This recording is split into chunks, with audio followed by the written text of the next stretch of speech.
नमस्कार मित्रांनो, मी सोमनाथ स्वागत करतोय तुमचं आपल्या सोमटेक मराठी या यूट्यूब चॅनलवरती। मित्रांनो, यूट्यूब चॅनल क्रिएट करणं भरपूर सोपं आहे। तसंच मित्रांनो 2025मध्ये एवढे भरपूर यूट्यूब चॅनल हे क्रिएट होत आहेत। मित्रांनो, भरपूर जण एक स्वतःचं चॅनल क्रिएट करत आहेत। तुम्ही जर हा व्हिडिओ पाहत असाल तर तुम्ही सुद्धा तुमचं सुद्धा एखादं यूट्यूब चॅनल क्रिएट असेल माझ्या मते मित्रांनो। पण जेवढे काही यूट्यूब चॅनल तयार होतात मित्रांनो, त्यांना थोडीफार माहिती नसते यूट्यूबबद्दल। त्यांनी डायरेक्टली यूट्यूब चॅनल क्रिएट करतात, त्यावरती व्हिडिओ अपलोड करतात। पण पुढे जसं जाईल त्यांना काही प्रॉब्लेम्सला फेस करावं लागतं मित्रांनो। काही प्रॉब्लेम्स अशा येतात, त्या प्रॉब्लेम्सला फेस करावं लागतं आणि फेस करत असताना मग त्यावेळेस ते यूट्यूबवरती येतात, याचं सोल्युशन काय, त्याचं सोल्युशन काय, असं सर्च करून व्हिडिओ पाहण्याचा प्रयत्न करतात। तर तसं नाही झालं पाहिजे म्हणून मित्रांनो, आपले जे ऑडियन्स आहेत, माझ्या अनुभवानुसार मित्रांनो, मी यूट्यूबबद्दल इम्पॉर्टंट माहिती, जे नवीन यूट्यूबर आहेत मित्रांनो, त्यांच्यासाठी महत्त्वाची माहिती या व्हिडिओमध्ये मी सांगत आहे। तुम्ही लक्षपूर्वक ऐकायचं आहे की नवीन यूट्यूबर जे आहेत त्यांनी काय केलं पाहिजे यूट्यूब चॅनल ओपन केल्याच्यानंतर, जेणेकरून त्यांना पुढे जाऊन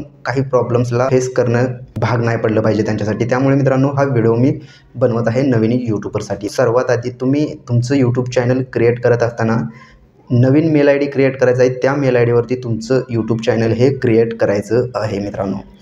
यूट्यूब चॅनल क्रिएट केल्याच्यानंतर तुम्हाला ॲडसन्स अकाउंट क्रिएट करावं लागतं। भरपूर यूट्यूबर असे आहेत मित्रांनो, जे यूट्यूब चॅनल एका मेल आय डीवरती ओपन केलेले आहेत, सेम त्याच मेल आय डीवरती ॲडसन्स अकाउंट हे ओपन करतात। तर माझ्या मते तर तसं नाही केलं पाहिजे की यूट्यूब चॅनल हे सेपरेट मेल आय डीवरती असलं पाहिजे आणि तुमचं ॲडसन्स अकाउंट हे सेपरेट मेल आय डीवरती असलं पाहिजे माझ्या मते। हे का सांगतो मित्रांनो, मी गेल्या कित्येक वर्षापासून हे यूट्यूब चॅनल चालवतो मित्रांनो। यूट्यूब चॅनलवरती व्हिडिओ बनवतोय, काही प्रॉब्लेम्सला मी फेस केलेलो आहे मित्रांनो। त्यामुळे त्याच्या अनुभवातून मी हे तुम्हाला सांगतो की तुम्ही तुमचं यूट्यूब चॅनल क्रिएट करण्यासाठी एक सेपरेट मेल आय डी ठेवला पाहिजे। तुमचं ॲडसन्स अकाउंट बनवण्यासाठी एक सेपरेट मेल आय डी ठेवला पाहिजे। म्हणजेच एकाच मेल आय डीवरती तुमचं ॲडसन्स अकाउंट आणि यूट्यूब अकाउंट हे नसलं पाहिजे। हे कशासाठी सांगतो मी, हे आता तुम्हाला डीपमध्ये सांगतो। म्हणजे तसं तुम्ही एका मेल आय डीवरती भरपूर चॅनल क्रिएट करू शकता, पण माझ्यामध्ये मित्रांनो, मी सांगायचं जर झालं अनुभवानुसार, तर तुम्हाला एक मेल आय डीवर मला 2-3 यूट्यूब चॅनल ओपन करायचे असतील तर त्यासाठी सेपरेटच मेल आय डी यूज केलं पाहिजे, असं मला तरी वाटतं मित्रांनो।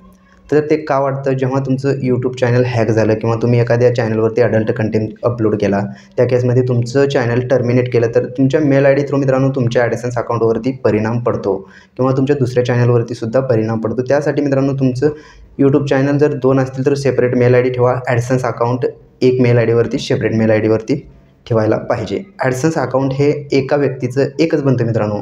तुम्ही यूट्यूब चॅनल क्रिएट केला आहे तर तुम्ही ॲडसन्स अकाउंट बनवताना भरपूर अशी काळजी घ्यायची आहे की ॲडसन्स अकाउंट हे एका व्यक्तीचं एकच बनतं। त्यामुळे तुम्ही ॲडसन्स अकाउंट बनवत असताना काळजी घ्यायची आहे, तुमचं एका मेल आय डीवरती ॲडसन्स अकाउंट क्रिएट करून घेणं गरजेचं आहे।